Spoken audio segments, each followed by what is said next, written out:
ছয় কালেমা, কালিমে তয়্যিবা। লা ইলাহা ইল্লাল্লাহু মুহাম্মাদুর রাসূলুল্লাহ।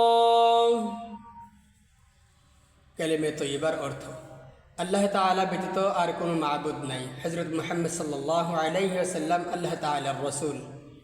কালিমে শাহাদাত, আশহাদু আল লা ইলাহা ইল্লাল্লাহু ওয়া আশহাদু আন্না মুহাম্মাদান আবদুহু ওয়া রাসূলুহু।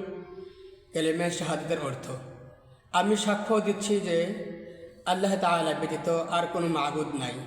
আমি আরও সাক্ষ্য দিচ্ছি হযরত মুহাম্মদ সাল্লাল্লাহু আলাইহি ওয়াসাল্লাম আল্লাহ তাআলার বান্দা ও রাসূল। ঈমান মুজমাল, আমানতু বিল্লাহি কামা হুয়া বিআসমাইহি ওয়া সিফাতিহি ওয়া ক্বাবিলতু জামিআ আহকামিহি। ঈমান মুজমালের অর্থ সর্বমহান সুন্দর নাম ও গুণ বিশিষ্ট আল্লাহ তাআলার উপর ঈমান আনিলাম এবং তাহার আদেশাবলী ও নিষেধসমূহ মানিয়া লইলাম।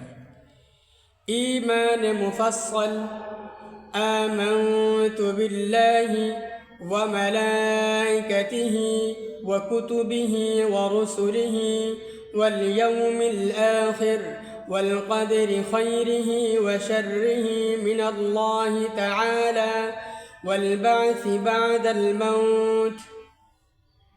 কালিমা তাওহীদ, لا إله إلا الله وحده لا شريك له له الملك وله الحمد يحيي ويميت وهو حي لا يموت بيده الخير وهو على كل شيء قدير.